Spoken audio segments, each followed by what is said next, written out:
안녕하세요. 사랑하는 성도님, 영혼의 샘물 은혜의 자리오심을 축복합니다. 소망의 주님이 우리와 함께 하십니다. 우리와 함께 하시는 주님을 찬양합니다. 기도합시다. 주님 감사합니다. 오늘도 주님의 말씀 앞에서 우리의 삶을 돌아보며 또한 주님의 주시는 음성에 귀를 기울입니다. 말씀 위에 세워지는 우리의 삶, 말씀의 인도하심을 따르는 삶, 말씀으로 거룩하게 세워지는 복된 삶이 되기 원하오니 오늘도 성령님 우리의 마음을 열어주시고 깨우쳐 주시고 새롭게 하여 주시며 주님의 말씀의 은혜 안에 주님의 선하신 인도하심 받는 복의 시간이 되게 하여 주시옵소서. 예수님 이름으로 기도합니다. 아멘. 오늘 말씀은 사도행전 22장 아닙니다. 21장 37절에서 22장 11절까지입니다. 바울을 데리고 영내로 들어가려 할 그때에 바울이 천부장에게 이르되 내가 당신에게 말할 수 있느냐? 이르되 내가 헬라말을 아느냐? 그러면 네가 이전에 소요를 일으켜 자객 4,000명을 거느리고 광야로 가던 애굽인이 아니냐? 바울이 이르되 나는 유대인이라 소비 아닌 길리기아 다소 시의 시민이니 청컨대 백성에게 말하기를 허락하라 하니 천부장이 허락하거늘 바울이 층대 위에 서서 백성에게 손짓하여 매우 조용히 한 후에 히브리 말로 말하니라. 부형들아 내가 지금 여러분 앞에서 변명하는 말을 들으라. 그들이 내가 히브리 말로 말함을 듣고 더욱 조용한지라. 이어 이르되 나는 유대인으로 길리기아 다소에서 태어났고 이 성에서 자라 가말리엘의 문화에서 우리 조상들의 율법에 엄한 교훈을 받았고 오늘 너희 모든 사람처럼 하나님께 대하여 열심히 있는 자라. 내가 이 돌을 박해하여 사람을 죽이기까지 하고 남녀를 결박하여 옥에 넘겼노니 이에 대제사장과 모든 장로들이 내 증인이라. 또 내가 그들에게서 다메섹 형제들에게 가는 공문을 받아가지고 거기 있는 자들도 결박하여 예루살렘으로 끌어다가 형벌받게 하려고 가더니 가는 중 다메섹에 가까이 갔을 때에 오정쯤 되어 호련히 하늘로부터 큰 빛이 나를 둘러비치매 내가 땅에 엎드러져 들으니 소리 있어 이르되 사울아 사울아 네가 왜 나를 박해하느냐 하시거늘 내가 대답하되 주님 누구시니까 하니 이르시되 나는 네가 박해하는 나사렛 예수라 하시더라. 나와 함께 있는 사람들이 빛은 보면서도 나에게 말씀하시는 이의 소리는 듣지 못하더라. 내가 이르되 주님 무엇을 하리까? 주께서 이르시되 일어나 다메섹으로 들어가라. 내가 해야 할 모든 것을 거기서 누가 이르리라 하시거늘 난 그 빛의 광채로 말미암아 볼 수 없게 되었으므로 나와 함께 있는 사람들의 손에 이끌려 다메섹에 들어갔노라. 아멘. 자, 어제 본문 기억하나요? 유대인들이 바울을 참수하면서 바울에게 집단 폭행을 행하죠. 그 이유는 바울이 모세 율법을 폐하고 유대교를 폄훼하고 하는 여러 가지 그들이 바울에 대해 가지고 있었던 잘못된 생각들, 그리고 또 하나는 바로 드로비모라고 하는 이방인을 데리고 들어가지 못할 성전까지 데리고 들어갔다라고 하는 거짓된 정보를 가지고 바울을 그렇게 핍박하고 박해하는 것이었죠. 이 모든 것들은 다 거짓이었습니다. 바울은 이 거짓으로 인해 말할 수 없는 그러한 육체적인 테러를 당하였던 것이죠. 자, 이런 상황에서 천부장이 등장하여 예루살렘의 그 소동을 진압하고 바울을 끌고 이제 가게 됩니다. 그래서 아마 그 총독 그 천부장이 이제 신문하기 위한 그곳으로 올라가는 것이 계단으로 이렇게 되어 있었던 것 같아요. 그래서 백성들이 막 하도 죽이려고 하니까 군사들이 딱 바울을 들고 포위하고 계단으로 올라섰습니다. 자, 바로 그때입니다. 오늘 37절 바울을 데리고 영내로 들어가려 할 그때에 바울이 천부장에게 이르되 내가 당신에게 말할 수 있느냐? 바울이 천부장에게 묻습니다. 내가 당신에게 말 좀 해도 되겠습니까? 자, 그런데 이때 바울은 아마도 그리스말로 한 것 같습니다. 그리스말로 내가 당신에게 말 좀 해도 되겠습니까? 그러니까 이 천부장은 깜짝 놀란 거죠. 왜냐면 유대인들이고 여기 사람들이 많이 모여 있는데 그 당시에 문화어인 바로 이 그리스 말로 물으니까 그가 곧장 이렇게 묻죠. 아니 내가 그리스 말을 아느냐? 여기서는 헬라 말이라고 했죠. 헬라 그리스 같은 뜻이에요. 내가 헬라 말을 아느냐? 그러면 내가 이전에 소위를 이렇게 자객 4,000명을 거느리고 광야로 가던 그 애굽인이 아니냐? 그러니까 이 천부장은 지금 바울에 대해서 갑자기 어떤 생각을 하고 있어요. 이것은 아마도 지금 천부장의 마음에 골칫거리였던 어떤 한 사람이 있었던 것 같습니다. 이 사람은 테러 집단의 우두머리였어요. 그런데 이 사람이 소위를 일으키고 막 무리를 일으킨 후에 자객 4,000명을 데리고 이집트로 빠져버린 거죠. 그래서 이 사람을 잡지 못한 거예요. 그런데 바울이 딱 나타나서 이렇게 말하니까 혹시 그 사람이 아니냐 이렇게 바울에게 말도 안 되는 질문을 하는 거죠. 그러자 바울이 말합니다. 나는 유대인입니다. 아마 이 말을 듣고 이 천부장은 마음이 좀 놓였겠죠. 소읍이 아닌 길리기아 다소 시민이니 나는 작은 마을이 아닌 저 다소라고 하는 큰 도시 시민입니다. 청컨대 백성에게 말하기를 허락하십시오.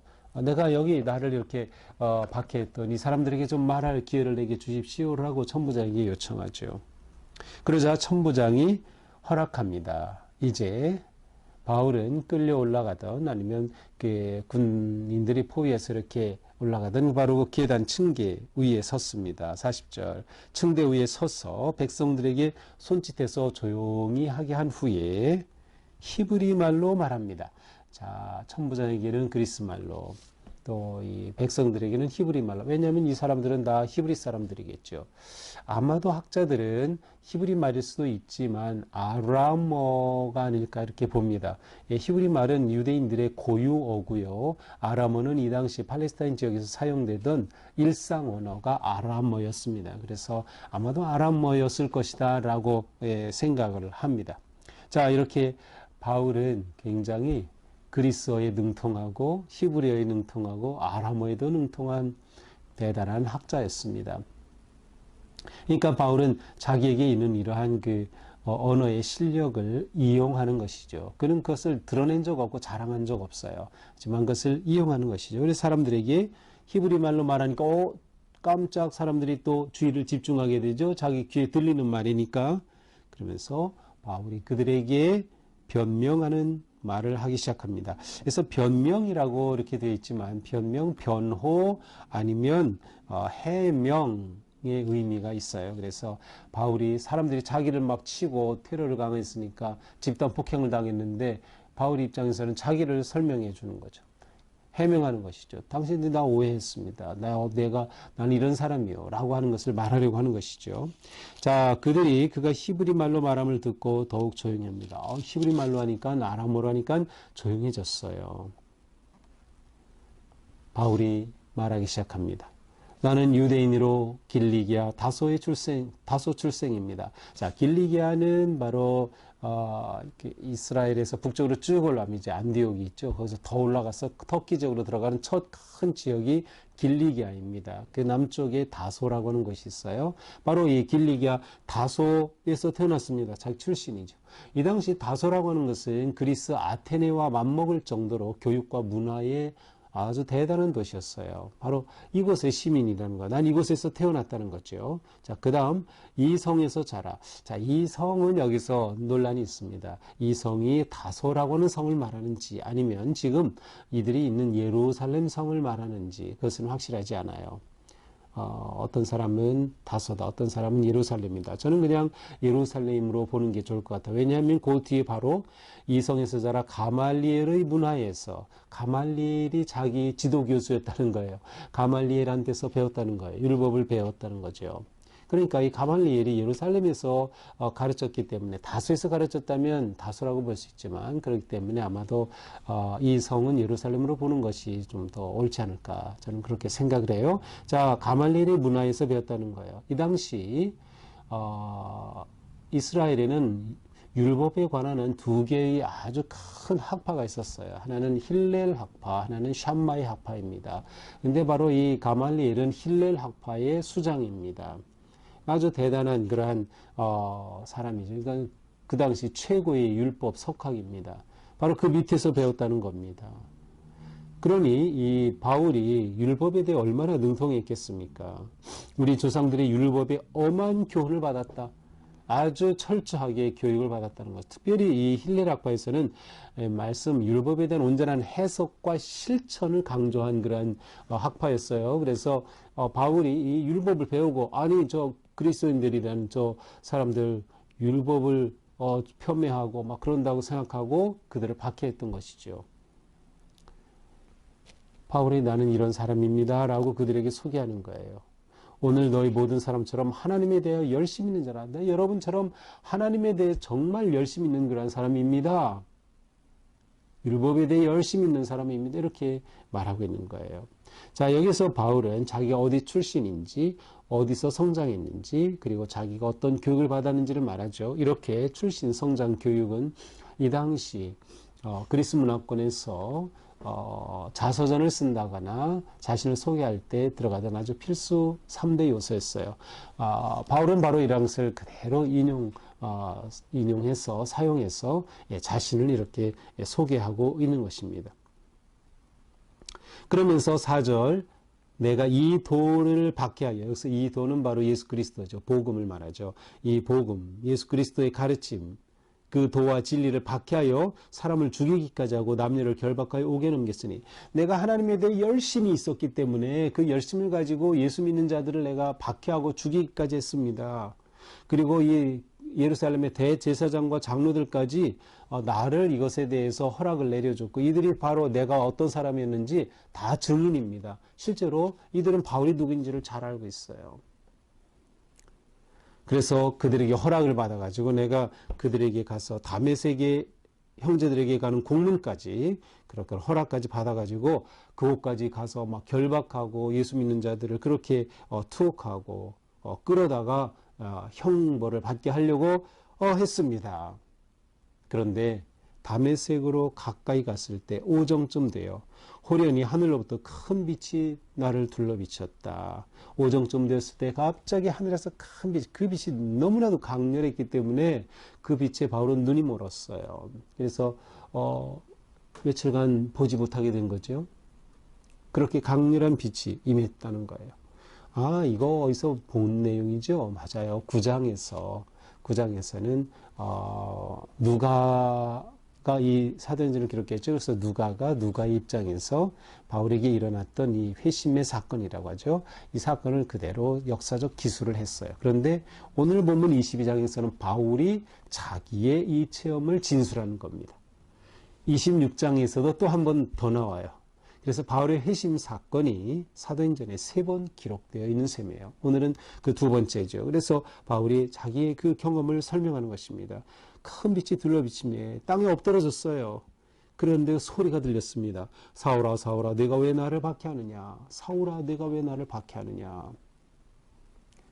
그 음성이 들렸어요. 근데 그 함께 가던 일행 중에 빛은 다 봤지만 음성은 바울만 들었어요. 그래 바울이 묻죠. 누구십니까? 주님 누구이십니까? 그러자 나는 내가 박해하는 나사렛 예수다. 바울이 누구를 박해했어요? 그리스도인들, 초대 교회를 박해했어요. 예수님을 박해한 게 아니에요. 사울은 예수 믿는 자들을 박해했어요. 그런데 예수님이 부활의 주님이 나타나서 내가 나를 박해했다. 내가 박해하는 나사렛 예수다라고 하는 거예요. 그렇습니다. 교회는 그리스도의 몸입니다. 그래서 교회를 박해했다 하잖아요. 내가 왜 나를 따르는 자들을 박해하느냐 그렇게 말씀하시지 않으셨어요. 부활의 주님은 내가 나사렛 예수를 박해한 것이다 라고 분명히 말했습니다. 교회는 그리스도의 몸이고 예수님과 우리는 성령 안에서 하나인 거예요. 놀라운 것이죠. 바울이 이것을 듣고 깜짝 놀란 거예요. 아, 내가 박해한 게 바로 예수를 박해한 거구나. 그리스도의 몸을 박해한 것이구나 깨닫게 된 거죠. 이렇게 되자 바울이 묻습니다. 주님 무엇을 하리까? 그러자 너 일어나서 다메섹으로 가면 거기서 네가 뭐를 해야 할지 누군가가 가르쳐 줄 거다. 이 음성을 들었습니다. 바로 이 사건으로 말미암아 바울의 눈이 보지 못하게 됐어요. 볼 수 없게 됐어요. 그래서 보지 못하게 되니 어떻게 됩니까? 다메섹으로 가던 바울, 이제는 보이지도 않고 사람의 손에 이끌려서 끌려가는 그러한 신세가 되었던 것이죠. 예, 내일 본문은 이제 곧장 나와요. 바로 아나니아라고 하는 사람에게로 가게 되는 것이죠. 자, 이렇게 큰 빛이 나타났다. 이것은 하나님의 나타나심, 신현이라고 하는데 하나님의 나타나심을 보여주는 아주 대표적인 그러한 표현이에요. 그리고 실제로 바울에게는 이 사건이 실제 역사적 사건으로 일어났던 일이에요. 강력한 빛, 눈을 멀 수밖에 없는 하나님이 나타나신 거죠. 그리고 바울은 이 나타나신 하나님이 곧 부활의 그리스도라는 것을 알게 된 거죠. 그러니까 예수님을 하나님으로서 경험한 그러한 놀라운 사건이라고 할 수 있습니다. 자, 이렇게 오늘 말씀은 바울이 주님을 만난 그 사건을 다시 한번 변증하고 변화하면서 이야기하는 내용을 담고 있습니다. 자, 오늘 말씀을 보면서 바울은 부활의 주님을 만난 사람이에요. 이런 부활의 주님을 만나면 어떻게 될까요? 우리도 마찬가지죠. 우리는 바울의 모습을 통해서 부활의 주님을 만나면 어떠한 일이 일어나는가? 가장 중요한 핵심은 수동형 인간이 되는 거예요. 수동형 인간. 지금까지는 바울이 자기 의에 따라서 자기 율법에 대한 열심, 하나님에 대한 열심, 자기 의, 자기 생각에 따라서 자기가 주도하는 인생이었어요. 그러나 이제부터 바울은 수동이 되어서 하나님이 이끄시는 삶, 성령이 이끄시는 삶을 사는 거죠. 이 사건은 이미 전에 있었던 사건을 바울이 지금 변호하는 거죠. 그러니까 앞에 나온 바울의 1, 2, 3차 이 모든 전도 여행은 뭐예요?